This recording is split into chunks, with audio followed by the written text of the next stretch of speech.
శుక్లాంబరధరం విష్ణుం శశివర్ణం చతుర్భుజం ప్రసన్నవదనం ధ్యాయేత్ సర్వవిఘ్నోపశాంతయే అగజాన పద్మార్కం గజాన మహానిజం అనేకదంతం భక్తానాం ఏకదంతోపాస్మహే. ఓం గం గణపతయే నమః. ఓం శ్రీమాత్రే నమః. ఓం శ్రీ నమో వెంకటేశాయ నమో నమః. మా ఆది ఆశ్రమాన్ని చూస్తున్నటువంటి మీ అందరికీ కూడా పేరు పేరున నా హృదయపూర్వక నమస్కారాలు. నేను మీ వార్డరేవ్ ఆదినారాయణరావు శర్మ, హైదరాబాద్లో ఉంటాను.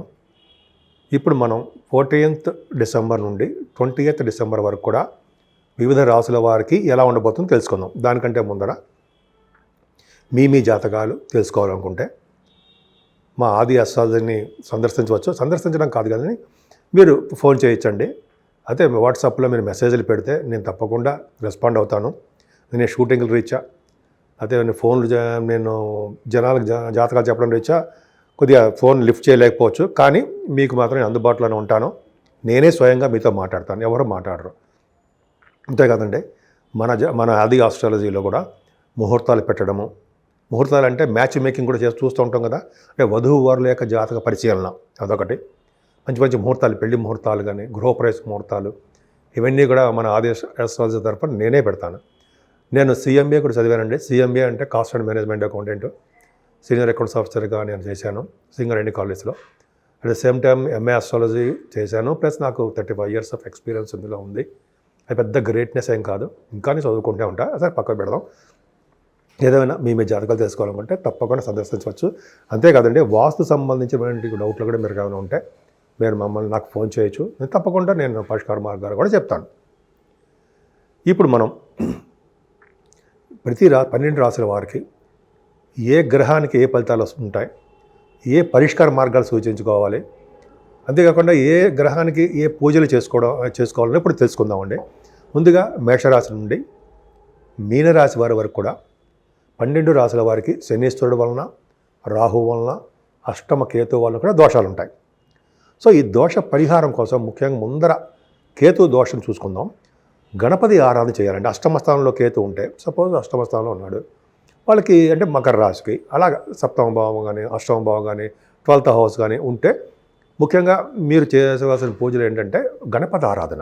గణపతిని పూజించడం వల్ల, అంటే గణపతిని పూజించడం వల్ల సోమవారికి లడ్డూలు నివేదం కానీ, అదే గరికతో పూజలు చేయడం వల్ల, ముఖ్యంగా మనం పౌర్ణమి వెళ్ళినటువంటి చతుర్థి అంటే చవితి, సంకటహని చతుర్థి అంటాము దాన్ని. ఆ రోజు గణపతి ఆరాధన చాలా ప్రాముఖ్యత ఉంటుంది. ఎవరైతే ఇలా చేసుకుంటుంటారో 11 నెలల పాటు ఇట్లా సంకటహని చతుర్థి పాటు చేసుకుంటారో వాళ్ళకి అన్ని రంగాల్లో ముందంజలో ఉంటారు. కేతు వాళ్ళకి దోషాలు పోతాయి.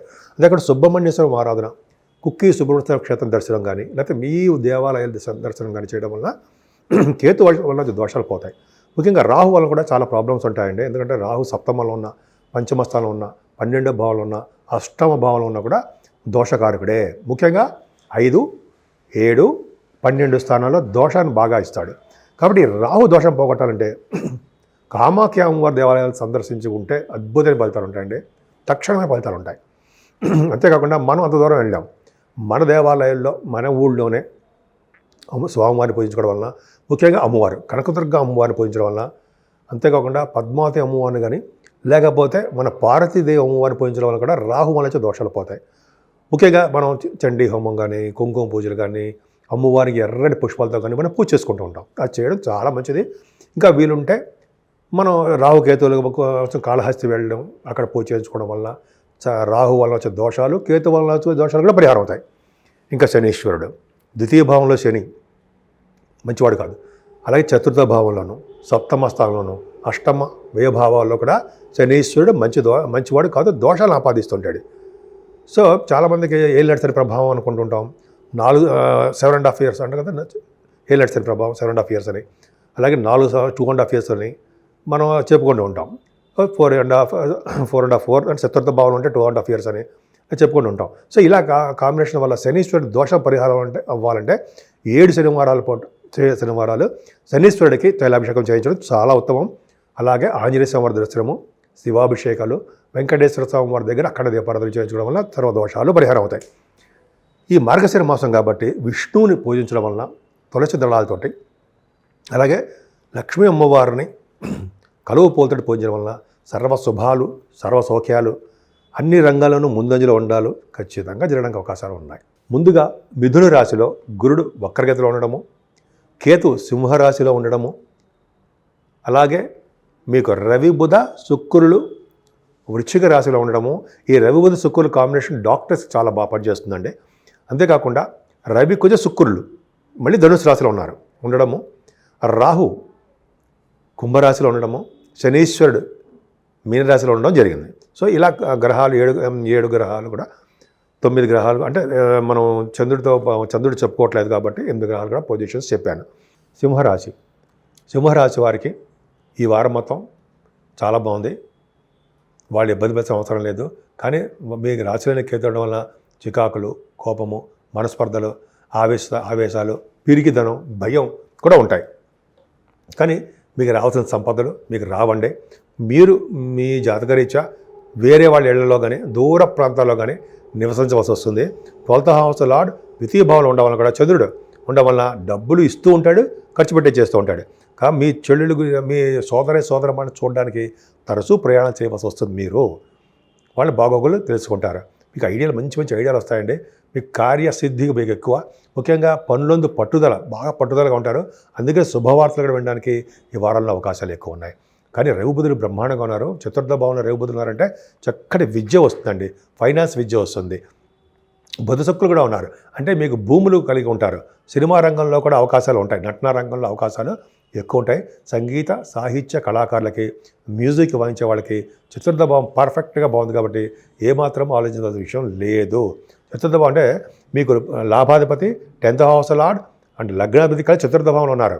అంటే మీరు చేస్తున్న ఉద్యోగాల్లోనూ వ్యాపారాల్లోనూ బాగా సంపాదించుకుంటారు.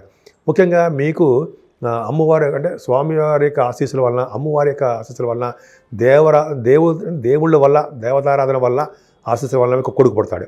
మీ ఇంట్లో కొడుకులు పడడానికి అవకాశం ఎక్కువ ఉంది.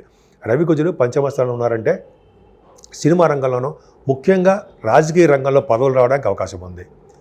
కుజ శుక్రులు కూడా కాంబినేషన్ బాగుంది. అంటే డాక్టర్స్ గాను, మ్యాథమెటిషియన్స్ గాను మీరు వృద్ధి చెందుతూ ఉంటారు. అందులో డౌట్ లేదు. మంచి ఆలోచనలు వస్తాయండి. మీకు బ్రహ్మాండంగా సక్సెస్ అవుతారు. అంతేకాకుండా పంచమ స్థానం బాగుంది కాబట్టి స్టాక్ మార్కెట్, షేర్ మార్కెట్లో కూడా మీకు రావడము, అలాగే మంత్రి పదవులు రావడానికి అవకాశం, స్టాక్ మార్కెట్, షేర్ మార్కెట్లో డబ్బులు ఆదాయం రావడం, అంతేకాకుండా మీకు రాజకీయ రంగంలో పదవులు రావడానికి కొంతమంది అవకాశాలు ఖచ్చితంగా ఉంటాయి. సింహరాశి వారికి అవకాశాలు ఎక్కువ. అంతేకాకుండా మీకు శుభకార్యాలు, ధర్మకార్యాలు మీ ఇంట్లో చేయడానికి ఎక్కువ అవకాశం ఉంది. కానీ సప్తమంలో రాహు తప్పు కదా, కానీ గురుదృష్టి ఉంది, భయపడాల్సిన అవసరం లేదు. సప్తమంలో రాహు ఏం చేస్తాడు? ఆలస్య వివాహాలు చేస్తుంటాడు, సంబంధాలు చెడగొడుతుంటాడు. ఆయన తర్వాత భార్యాభర్తలకు అనురాగం ప్రాబ్లమ్స్ ఉంటాయి. గురుదృష్టి వల్ల ఆ ప్రాబ్లమ్స్ అనేది తక్కువగా ఉంటాయి. కానీ అష్టమ శని దోషకారకుడు సింహరాశి వారికి. కాబట్టి నీటి వలన ప్రమాదం ఉండడానికి ఎక్కువ అవకాశాలు మీకు ఉన్నాయి. కొద్దిగా నీటి జోలికి మాత్రం వెళ్ళకండి. అదొకటి ఉంది. కుజుడు కూడా శని చూస్తున్నాడు, శని కుజుడు చూస్తాడు. దెబ్బలు తగ్గడానికి అవకాశం ఉంది మీకు. రోడ్డు ప్రమాదాల వల్ల కానీ, లేకపోతే మీరు నడుస్తున్నప్పుడు కానీ, వెహికల్స్ మీద కానీ ప్రమాదాలు ఉండడానికి అవకాశం ఉంది. ఏదేమైనా మీ భాగ్యస్థానం ఏమాత్రం ఇబ్బంది లేదండి. బహుశా మీ చదువు రీత్యా, మీ వ్యాపారాల రీత్యా డెఫినెట్గా మీరు విదేశాలు వెళ్ళడానికి అవకాశం ఉంది. మీరు చేస్తున్న ఉద్యోగాల్లో మార్పులు వస్తాయండి. ఉద్యోగాల భద్రత తక్కువ ఉంటుంది. ప్రభుత్వ రంగ సంస్థలో కానీ, ప్రైవేట్ రంగ సంస్థలో కానీ శనీశ్వరుడు వలన మీకు దోషాలు ఉంటాయి. అంటే స్థిరమైన ఉద్యోగం లేకపోవచ్చు. కానీ గురుడు ఒక్కడున్నాడండి, మీకు మమ్మల్ని కాపాడేవాడు గురుడు ఒక్కడే. లాభస్థానంలో ఉన్న గురుడు మీకు పంచమాధిపతిగా అయ్యాడు కాబట్టి ఖచ్చితంగా మేము ఈ సంతానాన్ని, మిమ్మల్ని, మీ వ్యాపారాలని అభివృద్ధి చేస్తూనే ఉంటాడు. వేదశాస్త్ర పండితులకి, బ్యాంకింగ్ రంగంలో ఉన్నవారికి, విద్యా సంస్థలకి, అలాగే గోల్డ్ రంగంలో వ్యాపారస్తులకి, వెండి వ్యాపారస్తులకి, ఫుడ్ బిజినెస్లు, స్టేషనరీ ఇలా చెప్పుకుంటూ వెళ్తాం కదా. గురుడు కారకత్వాలు ఉన్న బిజినెస్ అన్నీ సక్సెస్ఫుల్గా ఉంటాయి. అంతేకాకుండా వ్యాపార అభివృద్ధి ఉంటుంది. ముఖ్యంగా గురుడు ప్రభావం వలన ఫ్లో ఆఫ్ మనీ మీకు ఎక్కువ ఉండడానికి అవకాశం ఎక్కువ ఉంది.